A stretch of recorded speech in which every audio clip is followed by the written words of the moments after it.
Harvest 7, 8:55. Boo. "You can't go anywhere with that monster on the loose," Uncle Kavir shouted, red-faced. Boo flinched as he watched Aru receive the full brunt of one of his uncle's rare rages. "That isn't up to you. The military barging in and bossing me around was bad enough without you thinking you can do it too." Aru didn't flinch as she met Uncle Kavir's gaze with pointed disapproval. "But I would appreciate it if you could negotiate some supplies for me to make the journey." Their argument had no privacy, all of the villagers crammed together amongst the handful of farm animals. The villages of Scarred Lake took them in reluctantly, offering a barn as a shelter. Boo pulled the blanket around his shoulders tighter, knowing that they would have been offered better shelter if the Grimm didn't follow them everywhere they went. "Anaya's light, Aru. This isn't about controlling you. You'll be dead before you make it anywhere near the university." Uncle Kavir gestured vaguely north and east towards the distant magic school. Boo bit his lip, watching his uncle's brow cave into the same little lines it got when Boo did something stupid. "I could talk to the elder here on your behalf about the supplies, but I won't play a part in getting you slaughtered." "I am a mage, Kavir. Don't underestimate me. I can handle myself. I should be teaching classes right now, not slogging across the countryside. If I don't get back ahead of the news of what happened, they'll give my grant away," Aru said, turning from Uncle Kavir and squeezing in between a villager and a sheep. "I'll be leaving in the morning, with or without supplies." Uncle Kavir chewed his lip like he did when he tried not to yell, watching Aru with something between a pleading look and a glare. After a moment, he stalked to the other side of the barn, settling into the only uncrowded place, a pocket of empty space around Boo. Boo didn't meet his uncle's eyes as the man sat, frustration boiling from him like heat.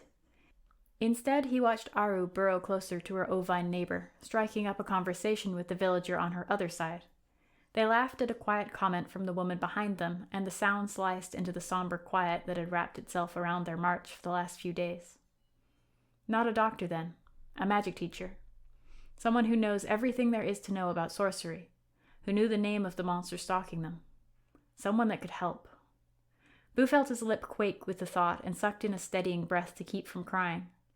Being able to talk to someone that might have more than guesses about what he had done to the general, or how to dislodge the Grimm, letting an adult take over. The relief made him giddy. Boo clenched his fists to stop his hands shaking. Nightfall brought another visit from the Grimm, squeezing himself through the barn walls for his usual staring contest with Boo.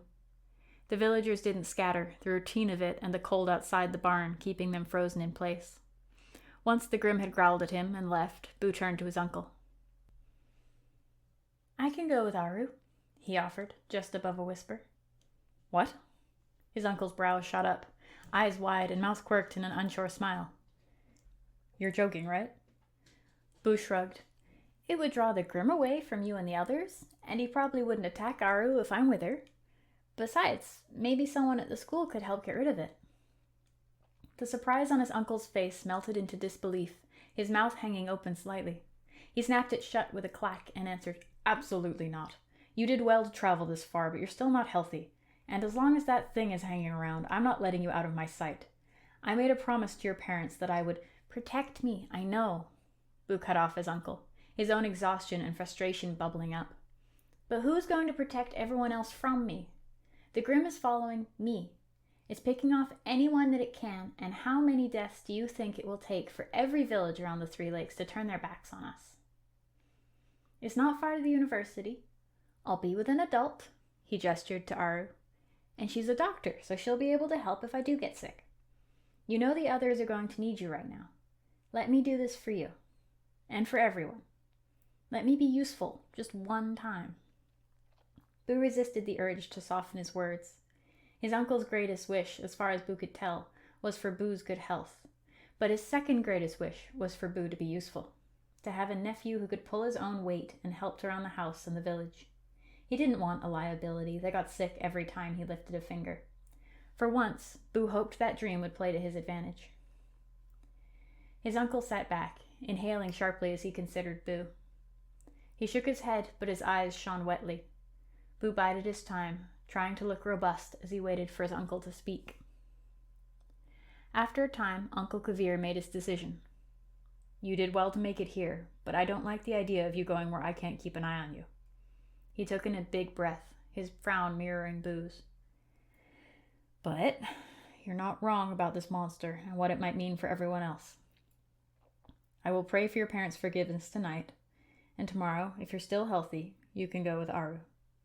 Uncle Kavir chewed the words out with a pained expression.